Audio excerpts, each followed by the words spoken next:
ये कहानी है रामपुर गांव की, जहां सुबह बेहद खूबसूरत होती थी। ठंडी हवा, पक्षियों की चहचहाहट और उगता सूरज पूरे गांव को जगा देता था। लेकिन इसी गांव में रहता था गरीब पाव भाजी वाला रामू, जिसके लिए हर सुबह एक नई जंग होती थी। कच्ची झोपड़ी, सीमित साधन और आंखों में ढेर सारे सपने। हे भगवान, मेहनत तो करता हूँ लेकिन किस्मत हर दिन कोई नई परीक्षा ले लेती है। गरीब आदमी की जिंदगी भी ना हर सुबह उम्मीद से शुरू होती है और चिंता पर आकर रुक जाती है। राम बड़बड़ा ही रहा था कि उसकी पत्नी शांति चूल्हे के पास से खांसते हुए बोली, अजी सुनिए, अब किस्मत को कोसना बंद कीजिए, सुबह हो गई है, लीजिए चाय पी लीजिए। शांति रामू को चाय देती है। दूध नहीं था तो काली चाय ही बनाई है। दूध तो छोड़िए शांति, धंधे का क्या होगा? पाव भाजी का मसाला खत्म हो गया है, आज बिना मसाले के कैसे लगाऊं? राम की चिंता जायज थी, लेकिन शांति ने हमेशा की तरह उसका हौसला बढ़ाया। हिम्मत मत हारिए, मेरे हाथ का पिसा थोड़ा मसाला बचा है, आज उसी से काम चला लीजिए। स्वाद मसालों में नहीं, आपके हाथों के जादू में है। जाइए नहा लीजिए, देर हो रही है। नहा धोकर राम घर के बाहर आया, जहां उसका सालों पुराना ठेला खड़ा था। शांति उसे रोज ऐसे चमकाती थी जैसे वो कोई नई गाड़ी हो, लेकिन रामू को वो एक बोझ लगता था। शांति, तू इसे रोज क्यों पोंछती है? देख इसका हाल, पहिए टेढ़े हो गए हैं, लकड़ी सड़ रही है। सच कहूँ तो ये ठेला ही हमारे गले का फंदा है, ना ये चलता है ना हमारी किस्मत। खबरदार जो इसे बुरा भला कहा, इसी ठेले ने इतने सालों से हमें भूखा मरने से बचाया है। ये लकड़ी का ढांचा नहीं, हमारी रोजी रोटी है। आज नहीं तो कल देखना, यही ठेला हमारे दिन फेरेगा। पत्नी की बात सुनकर राम ने एक गहरी सांस ली और भारी मन से ठेले को धक्का लगाया। चल भाई, तू भी चल, जब तक जान है तब तक तुझे खींचना है। बाजार पहुंचते ही राम का सामना असली दुनिया से हुआ। उसके ठीक सामने लल्लू हलवाई की बड़ी दुकान थी, जहां ग्राहकों की भीड़ और समोसों की खुशबू उड़ रही थी। राम का कोना एकदम वीरान था। तभी दो ग्राहक उसके ठेले के पास से गुजरे। रामू की आंखों में उम्मीद जाग उठी। बाबूजी, गर्मा गर्म पाव भाजी खा लीजिए, घर का बना है, बहुत स्वाद है। अरे नहीं यार, इसका ठेला देख कितना गंदा लग रहा है। और कल मेरे दोस्त ने खाया था, बता रहा था एकदम पानी जैसी भाजी थी। हाँ हाँ छोड़ इसे, चल लल्लू के यहाँ कचौड़ी खाते हैं। ग्राहक बिना रुके आगे बढ़ गए। कोई स्वाद नहीं देखना चाहता, सब चकाचौंध के पीछे भागते हैं। मेरी मेहनत की कोई कद्र नहीं है यहाँ। राम अभी अपनी बेइज्जती भुला भी नहीं पाया था कि तभी वहाँ गांव का जालिम साहूकार लाला गेंदालाल अपने पहलवानों के साथ आ धमका। माहौल एकदम से तनावपूर्ण हो गया। ओए रामू, बाहर निकल ठेले के पीछे से। रामू तुरंत ठेले से बाहर आ जाता है। लाला जी आप। नमस्ते लाला जी। नमस्ते का अचार डालूंगा क्या? पिछला महीना खत्म हो गया है, मेरा ब्याज कहाँ है? बोल। लाला जी मेरे पर रहम कीजिए, पत्नी की बीमारी में सारा पैसा लग गया, एक नहीं बचा है, मुझे बस थोड़े दिन की मोहलत दे दीजिए। मोहलत? बहुत हो गई मोहलत, सुन ले कान खोल के। अगर कल शाम तक मेरा पूरा पैसा नहीं मिला तो ये खटारा ठेला बेच दूंगा और तुझे इस गांव से बाहर फेंकवा दूंगा। नहीं लाला जी, ऐसा मत करना, हम दोनों पति पत्नी भूखे मर जाएंगे, हमारे पास और कोई सहारा नहीं है। लाला ने उसकी एक न सुनी और कठोर शब्दों में चेतावनी देकर वहां से चला गया। रामू वहीं खड़ा रह गया, आंखों में नमी और दिल में टूटी हुई उम्मीदें लिए। दोपहर से शाम हो गई। राम घर लौट रहा था। बाजार की बेरुखी और लाला की धमकी ने राम को अंदर से तोड़ दिया था। उसके कदमों में जान नहीं थी। घर पहुंचकर वो चुपचाप घर के अंदर आकर बैठ गया। शांति उसके पास खड़ी उसे देख रही थी। शांति, सब खत्म हो गया, मैं हार गया। अजी क्या हुआ आपको? लोग मेरे खाने पर थूकते हैं, लाला मुझे मारने की धमकी देता है, अब मुझसे ये जिल्लत नहीं सही जाती। चलो हम ये गांव छोड़ देते हैं, कहीं दूर चले जाएंगे, मजदूरी कर लेंगे, लेकिन यहाँ नहीं रहेंगे। राम, डर के मारे घर छोड़ देना हल नहीं है। भागने से मुसीबत खत्म नहीं होती, वो हमारे पीछे पीछे आती है। ये गांव हमारा है, ये घर हमारा है, हम कहीं नहीं जाएंगे। लेकिन हम करेंगे क्या शांति? कल शाम तक पैसे नहीं दिए तो लाला हमें वैसे भी बेघर कर देगा। ऊपर वाला जब इम्तिहान लेता है ना तो वो बहुत कड़ा होता है, लेकिन हमें बस डटे रहना है। मुझे विश्वास है हमारा वक्त भी बदलेगा। बस एक कोशिश और, सिर्फ एक बार और हिम्मत जुटाइए। शांति की बातों ने राम को थोड़ी हिम्मत तो दी, लेकिन हिम्मत से बाजार में सामान नहीं मिलता, जेब खाली थी। अगली सुबह राम नींद से उठा। बीती रात की चिंता अब भी उसके चेहरे पर थी। तभी शांति उसके पास आई। उसके हाथ में एक छोटी सी पोटली थी।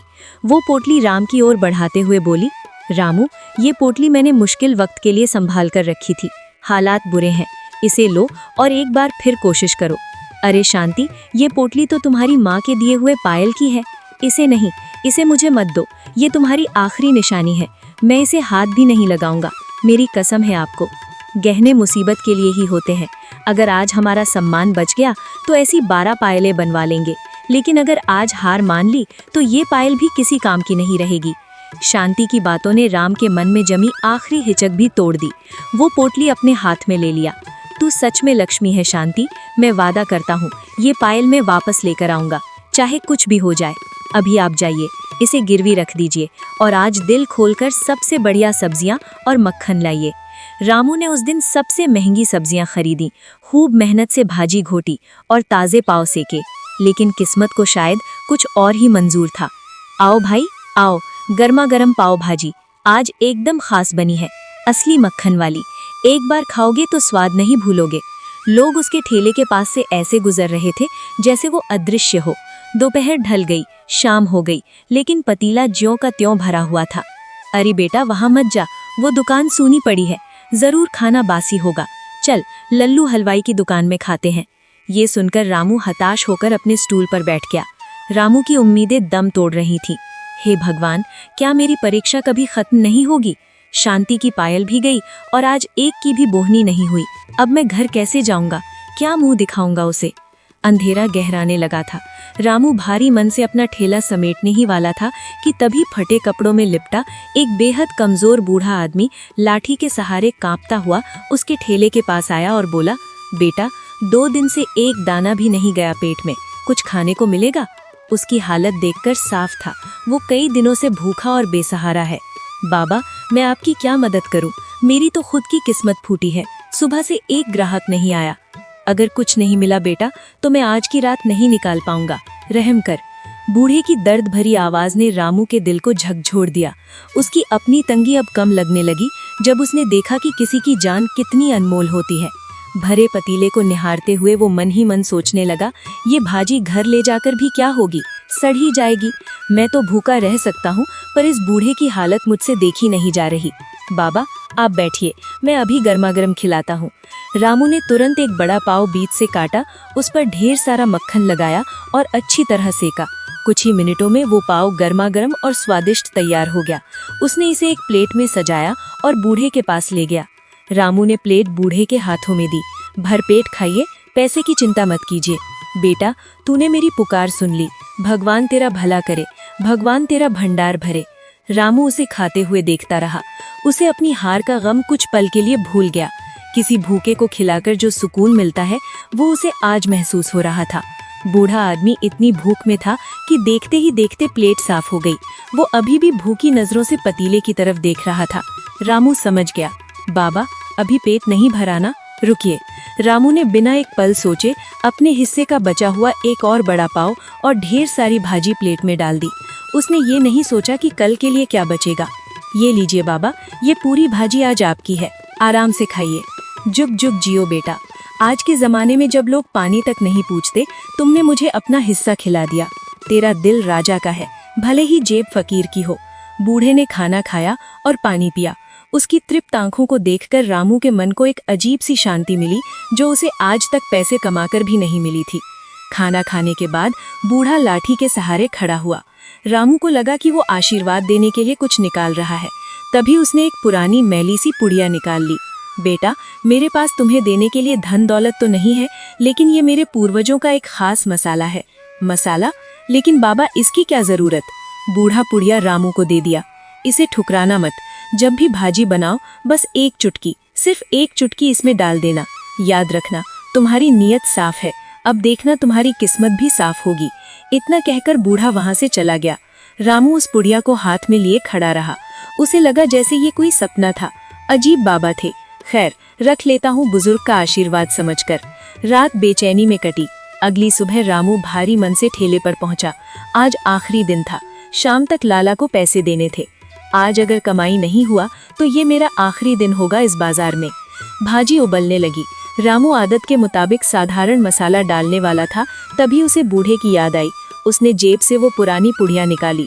बाबा ने कहा था 1 चुटकी, चलो देख ही लेते हैं, अब इससे बुरा और क्या होगा। रामू ने 1 चुटकी मसाला उबलते हुए पतीले में डाल दिया। मसाला डलते ही जो हुआ वो रामू की समझ से बाहर था।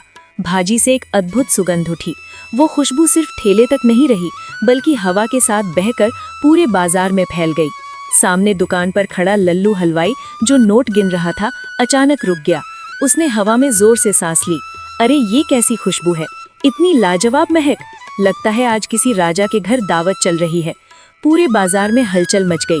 लोग चुंबक की तरह खींचे हुए रामू के ठेले की तरफ आने लगे। भाई साहब, क्या खुशबू है। तभी वहां एक कार आकर रुकी, जिसमें से गांव के सरपंच उतरे। सरपंच जी खाने के बहुत शौकीन थे। वो सीधे रामू के ठेले पर आए। लल्लू हलवाई ये देखकर जल भुन गया। ओए रामू, आज क्या डाला है भाजी में? महक तो ऐसी आ रही है कि मैं अपनी मीटिंग छोड़कर